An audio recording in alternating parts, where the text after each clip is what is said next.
കുടുംബാധിപത്യത്തെ, തോന്നിയവാസത്തെ, ധിക്കാരത്തെ ഇത് മൂന്നിനെയും ചോദ്യം ചെയ്തേ മതിയാകുള്ളൂ എന്നതിന്റെ പുറത്താണ് ഞാൻ ഇറങ്ങി പുറപ്പെട്ടിരിക്കുന്നത് എന്നാണ് ടി.കെ. ഗോവിന്ദൻ കണ്ണൂർ പ്രഖ്യാപിച്ചിരിക്കുന്നത്. ഇത് വലിയ പൊട്ടിത്തെറിയാണ് കണ്ണൂരിലെ പാർട്ടിയിൽ മൊത്തത്തിലൊക്കെ ഉണ്ടാക്കിയിരിക്കുന്നത്. യഥാർത്ഥത്തിൽ എങ്ങനെയാണ് അങ്ങ് വിലയിരുത്തുന്നത്? ഒരു കാര്യം ഗൗതം ആദ്യമേ തന്നെ പറയാം. ഇപ്പം കഴിഞ്ഞ ദിവസങ്ങളിൽ ഈവൻ ജി സുധാകരൻ പറഞ്ഞത് പോലുമല്ല യഥാർത്ഥത്തിൽ ഈ പറയുന്ന ഇപ്പോൾ ടി.കെ. ഗോവിന്ദൻ പറഞ്ഞിട്ടുള്ള പത്രസമ്മേളനം, അതിൻ്റെ ഏറ്റവും ആദ്യത്തെ ഒരു 40 മിനിറ്റ് എന്ന് പറയുന്നത് വളരെ ക്ലാസ് ആയിട്ടുള്ളൊരു പത്രസമ്മേളനമാണ്. എന്ന് പറഞ്ഞാൽ അദ്ദേഹത്തിന് വ്യക്തിപരമായ എന്തെങ്കിലും നേട്ടത്തിന് വേണ്ടിയാണ് എന്നുള്ളത് പോലും ആർക്കും തന്നെ തോന്നാത്ത രീതിയിൽ അതിഗംഭീരമായി നടത്തിയ പത്രസമ്മേളനമാണ്. അപ്പോൾ അതുകൊണ്ട് തന്നെ അത് വലിയ തോതിൽ ഇമ്പാക്റ്റ് ഉണ്ടാക്കും എന്നുള്ളതാണ് ഞാൻ വിചാരിക്കുന്നത്. ഓക്കെ, തെരഞ്ഞെടുപ്പിന് അദ്ദേഹം ജയിക്കോ ഇല്ലേ തോക്കോ എന്നൊക്കെ ഉള്ളത് സെക്കൻഡറി ആയിട്ടുള്ള ഒരു ഇഷ്യൂ ആണ്. പക്ഷേ അത് വലിയ ഒരടിയായി CPM-നും അതുപോലെ വിശിഷ്യ ഇത് കോൺഗ്രസിനൊക്കെ മാറിയിട്ടുണ്ട്. വസ്തുതകൾ ഇപ്പോൾ അദ്ദേഹത്തെ സംബന്ധിച്ചോളം വേറൊരു കാര്യം കൂടി പറയാനുണ്ട്. ദീർഘകാലം അവിടുത്തെ ഏരിയ സെക്രട്ടറി ആയിരുന്നു. വളരെ നടന്നും അതുപോലെ തന്നെ ത്യാഗമനുഷ്ഠിച്ചുമൊക്കെ പ്രവർത്തിച്ചിട്ടുള്ള ഒരാളാണ്. അദ്ദേഹം ഇന്നുവരെ ഒരു പാർലമെൻ്ററി വ്യാമോഹവും കാണിച്ചിട്ടില്ല. ഇപ്പം ജി സുധാകരനൊക്കെ ആയിട്ട് കമ്പയർ ചെയ്തിട്ടുണ്ടെങ്കിൽ ഒരു തരത്തിലുള്ള നേട്ടവും അദ്ദേഹം ഉണ്ടാക്കിയിട്ടില്ല. ഏതാണ്ട് ക്ലേയൊക്കെ ചൈനീസ് അതുപോലെയുള്ള ചില 1-2 സ്ഥാപനങ്ങളുടെ ചെയർമാൻഷിപ്പിൽ എന്ന് മാത്രമേ ഉള്ളൂ. അപ്പം അല്ലാതെ വലിയ നേട്ടമൊന്നും ഉണ്ടാക്കിയിട്ടില്ല. വേണമെങ്കിൽ അദ്ദേഹത്തിൻ്റെ സമകാലികരാണ് യഥാർത്ഥത്തിൽ മുമ്പേ വന്ന ഒരാളാണ് ഗോവിന്ദൻ മാഷ്. അപ്പോൾ അതുകൊണ്ട് വലിയ വ്യത്യാസമൊന്നുമില്ല. അദ്ദേഹം ഏതാണ്ട് 60 കൊല്ലത്തിലേക്ക് നടന്നുണ്ട്. അത് യഥാർത്ഥത്തിൽ ആ പാർട്ടി അണികളിലൊക്കെ തന്നെ വലിയ തോതിൽ വ്യാപകമായിട്ടുള്ള ഒരു അസംതൃപ്തി പുകയുന്നുണ്ട് എന്നുള്ളതിൻ്റെ ലക്ഷണമാണ് എന്നുകൂടി കാണിക്കാൻ ടി.കെ. ഗോവിന്ദന് കഴിഞ്ഞിട്ടുണ്ട്. പിന്നെ അതിൽ പറഞ്ഞ ചില കാര്യങ്ങളിൽ വസ്തുതാപരമായിട്ടൊക്കെ ചില പിശകുകളുണ്ട്. ഇപ്പോൾ ഉദാഹരണത്തിന് ഗോവിന്ദ മാഷെ കല്യാണം കഴിക്കുമ്പോഴേ P.K. ശ്യാമള യഥാർത്ഥത്തിൽ അവിടെ DYFയുടെ നേതാവായിരുന്നു. അപ്പോൾ ഇപ്പോഴും അവർ വർഷങ്ങളായിട്ട് ജില്ലാ കമ്മിറ്റി മെമ്പറാണ്. അപ്പോൾ അത്തരത്തിലുള്ള ഒരാളെ ഈ CPM-ൽ നിന്ന് ഇപ്പം പലപ്പോഴും ആളുകൾ പ്രചരിപ്പിക്കാൻ നോക്കുന്ന പോലെ അവരുടെ ഭാര്യമാരെ മത്സരിപ്പിക്കുന്നു എന്ന് പറയുമ്പോൾ ഒരിക്കലും ആ ഭാര്യമാരൊക്കെ തന്നെ വളരെ കൃത്യമായി പാർട്ടിയിൽ വർക്ക് ചെയ്തുകൊണ്ടിരുന്നവരാണ്. ഇപ്പോൾ ബിന്ദു ടീച്ചറാണെങ്കിലും ഈ ശ്യാമള ടീച്ചറാണെങ്കിലും ഒക്കെ തന്നെ അവർ പലതവണയും പല മുനിസിപ്പാലിറ്റികളിലൊക്കെ അധികാര കേന്ദ്രങ്ങളിൽ ചെയർമാൻഷിപ്പിലൊക്കെ ഇരുന്നിട്ടുള്ളവരാണ്. അല്ലാതെ ഒരു സുപ്രഭാതത്തിൽ ഇങ്ങനെ കൊണ്ടുവന്നവരല്ല. അപ്പോൾ അതുകൊണ്ട് അതൊക്കെ ഫാക്റ്റ് ആണെങ്കിൽ പോലും ഒരു കാര്യം ഗൗതത്തോട് പറയാം, ടി.കെ. ഗോവിന്ദൻ്റെ പത്രസമ്മേളനവും ടി.കെ. ഗോവിന്ദൻ്റെ ഇടപെടലുകളും അദ്ദേഹം അതിനുശേഷം മാതൃഭൂമിയിൽ കൊടുത്തിട്ടുള്ളതും ഒക്കെ തന്നെ 1.25 മണിക്കൂറിൻ്റെ പത്രസമ്മേളനമൊക്കെ തന്നെ വളരെ കൃത്യമായി പറഞ്ഞാൽ പാർട്ടിയെ വളരെ മോശമായിട്ട് പറയുന്നുണ്ട്. പാർട്ടി നന്നാവാൻ വേണ്ടിയിട്ടാണ് ഞാൻ ചെയ്യുന്നത്. അല്ല, അതാണ് ഞാൻ പറഞ്ഞത്. ഇപ്പം സാധാരണ ഇപ്പോൾ ഒരു ജി സുധാകരൻ്റെ അതിന് മുമ്പുള്ള പത്രസമ്മേളനത്തിലുള്ള കുഴപ്പമെന്ന് വെച്ചാൽ പത്രസമ്മേളനത്തിൽ അദ്ദേഹം പറയുന്നുണ്ട് പാർട്ടി സീറ്റ് തന്നാൽ ഞാൻ മത്സരിക്കുമെന്ന് പറയുന്നുണ്ട്. അപ്പോൾ അത്തരത്തിലൊന്നും ടി.കെ. ഗോവിന്ദൻ പറഞ്ഞിട്ടില്ല. പകരം ടി.കെ. ഗോവിന്ദൻ പറയുന്നത് പാർട്ടി നന്നാകാൻ വേണ്ടി മാത്രമാണ് ഞാൻ ഈ ഒരു എഫേർട്ട് എടുത്തത് എന്ന് പറയുന്ന ഒരു ജെനുവിനിറ്റി കുറെ കൂടി ആളുകൾക്ക് കൃത്യമായിട്ട് ഫീൽ ചെയ്യും. സത്യം പറഞ്ഞിട്ടുണ്ടെങ്കിൽ ഞാൻ പറഞ്ഞിട്ടുണ്ടെങ്കിൽ ഇപ്പം ഇതുവരെ കുഞ്ഞികൃഷ്ണൻ വന്ന് പുറത്തു പറയുമ്പോഴും അതിൽ ചില വ്യക്തിപരമായ ദേഷ്യം അല്ലെങ്കിൽ വ്യക്തിനിഷ്ഠമായിട്ടുള്ള കാര്യങ്ങളുണ്ടായിരുന്നു. ജി സുധാകരൻ്റെ കേസിൽ പോലും അദ്ദേഹം പിണറായി ഒന്നും നിർത്തില്ല, പകരം എന്ത് ചെയ്തിരിക്കുന്നു വളരെ കൃത്യമായി. ഞാൻ അന്ന് നമ്മളെ സംസാരിച്ചപ്പോൾ തന്നെ ഞാൻ പറഞ്ഞിട്ടുണ്ട്, വളരെ കൃത്യമായി പറഞ്ഞിട്ടുള്ള ഒരു കാര്യം എന്ന് പറയുന്നത് ഈ പറയുന്ന സജി ചെറിയാനോടും അതുപോലെ തന്നെ നാസർ രാഘവനോടും ഒക്കെയുള്ള സലാമിനോടും ഒക്കെയുള്ള എതിർപ്പാണ്. എന്ന് പറഞ്ഞാൽ വ്യക്തിപരമായ കുറേ കാര്യങ്ങൾ അതിനകത്ത് ബന്ധപ്പെട്ടിട്ടുണ്ട്.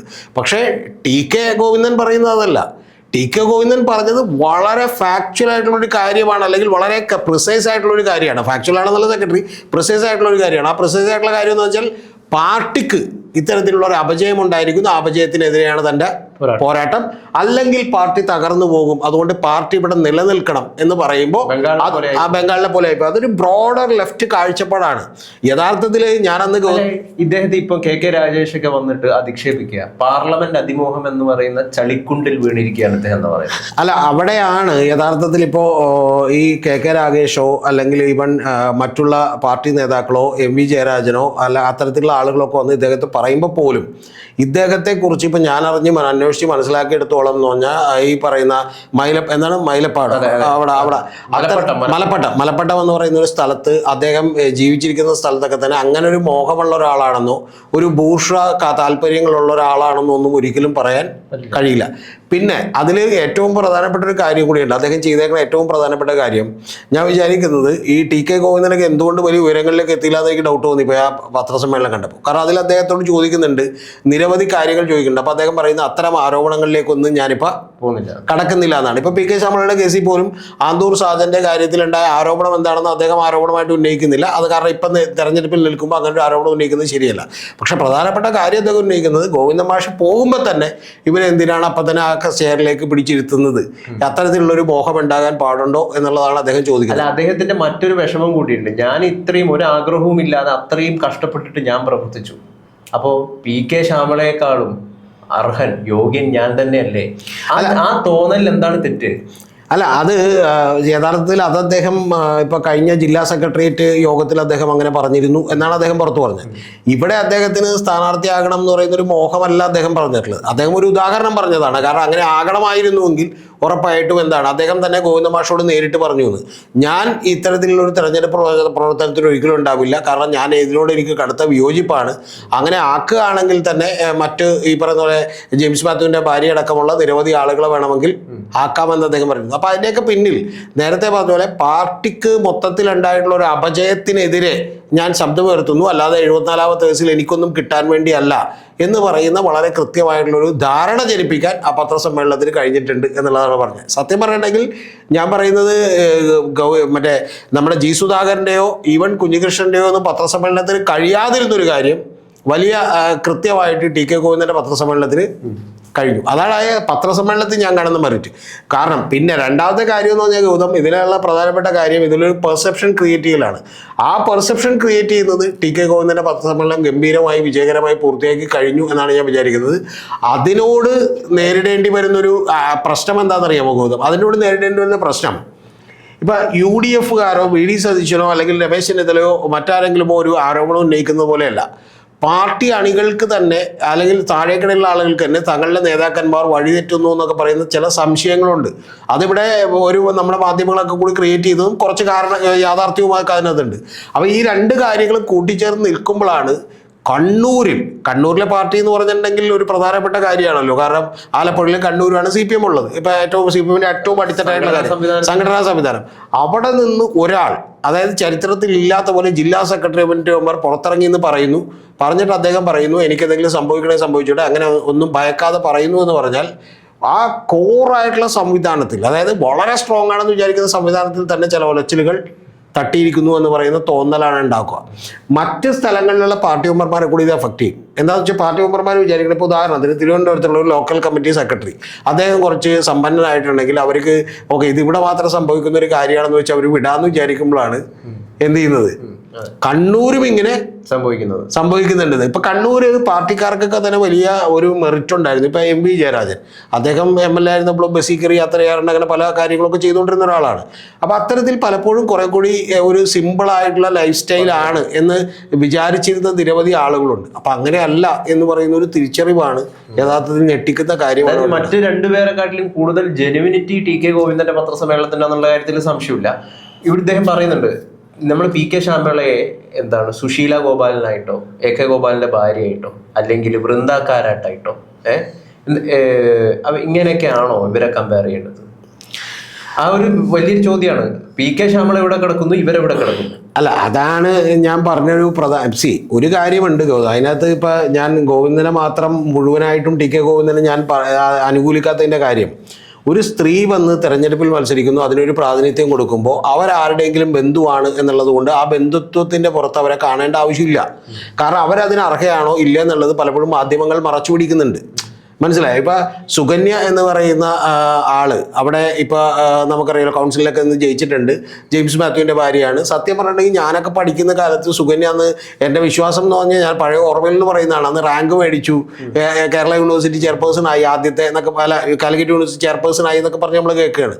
അപ്പോൾ നമ്മൾ ശരിക്കും പറഞ്ഞാൽ വലിയ ഉയരങ്ങളിലേക്ക് എത്തുമെന്ന് വിചാരിച്ചിരുന്ന ഒരാളാണ് അവരൊക്കെ. അവരൊന്നും അത്ര ലെവലിലേക്ക് എത്തിയില്ല. പക്ഷെ ഇപ്പം സീറ്റ് കൊടുക്കുമ്പോൾ ഇതൊന്നും അറിയാത്ത ചില യുവാക്കളായിട്ടുള്ള ആളുകൾ വിചാരിക്കാൻ പോകുന്നത് ചിലപ്പോൾ ജെയിംസ് മാത്യുവിൻ്റെ ഭാര്യ ആയതുകൊണ്ടാണെന്നാണ്. അങ്ങനെയല്ല, അതൊക്കെ തെറ്റായിട്ടുള്ള ധാരണകളാണ്. പക്ഷെ പ്രധാനപ്പെട്ട ഒരു കാര്യം ഞാൻ പറഞ്ഞത്, ഇത് തെറ്റാണോ ശരിയാണോ എന്നുള്ളത് സ്വന്തം സഖാക്കളുടെ അടുത്ത് പോലും ഡിഫെൻഡ് ചെയ്യേണ്ട പ്രതിരോധത്തിലായി പോകുന്ന ഒരു സിറ്റുവേഷനിലേക്ക് ഈ പത്രസമ്മേളനം എത്തിച്ചു എന്നുള്ള കാര്യത്തിൽ എനിക്കൊരു തർക്കമില്ല. അല്ല, PK ശ്യാമളയുടെ യോഗ്യത എന്താണ്? MV ഗോവിന്ദൻ മാഷ ഭാര്യ എന്ന യോഗ്യത മാത്രമാണോ അവർക്ക്? അല്ലെങ്കിൽ അതല്ലേ ശരി? അല്ല, അത് അങ്ങനെ ഒരിക്കലും നമുക്ക് പറയാൻ പറ്റില്ല. ഫാക്ട്സ് എടുത്ത് നോക്കിയിട്ടുണ്ടെങ്കിൽ, ഒന്ന് ഞാൻ നേരത്തെ പറഞ്ഞ പോലെ ഗോവിന്ദൻ മാഷ കല്യാണം കഴിക്കുന്നതിന് മുമ്പ് പാർട്ടിയുടെ ഒരു സങ്കടമുണ്ട്. ഞങ്ങൾ രണ്ടുപേരും പ്രവർത്തിച്ചത് ഒരേ സമയത്താണ്. ഗോവിന്ദൻ മാഷ് ഇന്ന് പാർട്ടിയുടെ ഏറ്റവും ഉന്നത സ്ഥാനത്തിലെത്തി, ഞാൻ എവിടെയും എത്തിയില്ല എന്ന് പറയുന്ന ഒരു സങ്കടം ഇദ്ദേഹം കൃത്യമായിട്ട് പ്രകടിപ്പിക്കുന്നുണ്ട്. അപ്പം തീർച്ചയായിട്ടും MV ഗോവിന്ദൻ മാഷിന് വേണമെങ്കിൽ പറയായിരുന്നു, നീ നിൽക്ക്, അത് ഇദ്ദേഹം പറഞ്ഞില്ല എന്ന് പറയുന്ന വിഷമം അദ്ദേഹത്തിന്റെ ഉള്ളിൽ പ്രകടമാണ്. അല്ല യഥാർത്ഥത്തിൽ ഈ പറയുന്ന അത്തരം കാര്യങ്ങളിലേക്ക് അത് ചുരുക്കിക്കൊണ്ട് പോയാൽ അതിന് മറ്റു പോകുന്നതാണ് ഞാൻ വിചാരിക്കുന്നത്. യഥാർത്ഥത്തിൽ പുള്ളിക്കത് മത്സരിക്കണം എന്നുള്ളതുകൊണ്ടല്ല പുള്ളി അത് പറഞ്ഞേക്കണേ. ഞാൻ പറയുന്നത് ടി കെ ഗോവിന്ദൻ അത് മത്സരിക്കണം എന്നുള്ളതുകൊണ്ടല്ല പറഞ്ഞേക്കണേ. ഒന്ന്. രണ്ടാമത്തെ കാര്യം, അതിന് വേണ്ടിയിട്ടാണ് പുള്ളി പറയുന്നത് ആദ്യം അവിടെ ഒരു വനിതയെ മത്സരിപ്പിക്കാം എന്ന് പറഞ്ഞു. അതിനുശേഷമാണ് വനിതയെ മത്സരിപ്പിക്കാം എന്ന് പറയുമ്പോൾ തന്നെ ബാക്കിയുള്ളവരൊക്കെ എന്ത് ചെയ്തു, മാറി. അതിനുശേഷമാണ് ഇവരെ കൊണ്ടുവന്നത്. ഇവരെ കൊണ്ടുവരുമ്പോൾ ഫാക്ച്വലി നമുക്ക് അതിനെ തെറ്റൊന്നും പറയാൻ പറ്റില്ല. എന്താ കാര്യം എന്ന് വെച്ചിട്ടുണ്ടെങ്കിൽ, നേരത്തെ ഞാൻ പറഞ്ഞ പോലെ 2 തവണ മുനിസിപ്പൽ ചെയർപേഴ്സൺ ആയിരുന്നു, അതുപോലെ പാർട്ടിയിൽ ജില്ലാ മഹിളാ അസോസിയേഷൻ അവർ ജില്ലാ സെക്രട്ടറിയാണ്.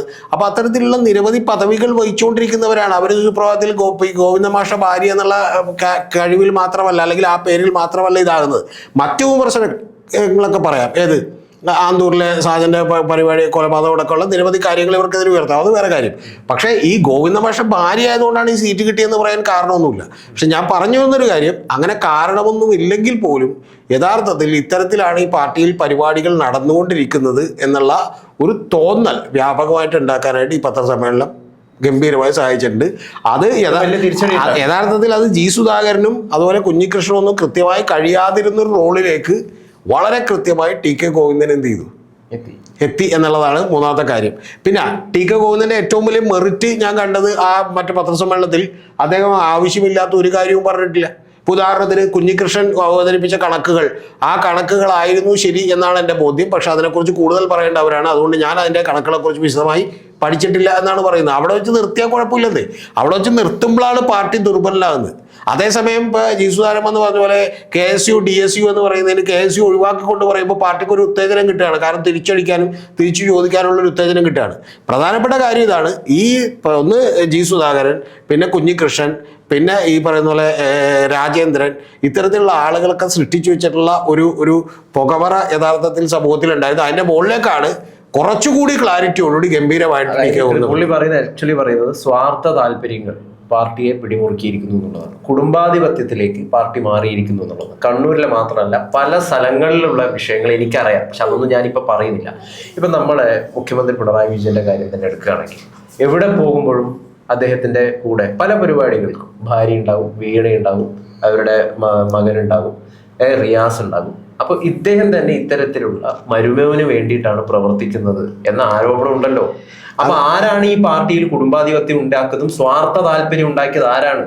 ഇതൊക്കെ ഗൗതം, ഇതൊക്കെ അങ്ങേറ്റം തെറ്റായിട്ടുള്ളൊരു കാര്യമാണ്. ഇപ്പോൾ പിണറായി വിജയൻ 100 പരിപാടിക്ക് പോകുമ്പോൾ ചിലപ്പോൾ 2 or 3 എണ്ണത്തിൽ മാത്രമാണ് ഇത്തരത്തിൽ കുടുംബത്തെ കൂട്ടുന്നത്. അദ്ദേഹം കുടുംബത്തെ കൂട്ടി പരിപാടിക്കൊന്നും പോയിട്ടില്ല. വിദേശത്തൊക്കെ പോയിട്ടുണ്ട്, ഇപ്പോൾ UK പോയിട്ടുണ്ട്, മറ്റു പല സ്ഥലങ്ങളിലൊക്കെ പോയിട്ടുണ്ട്.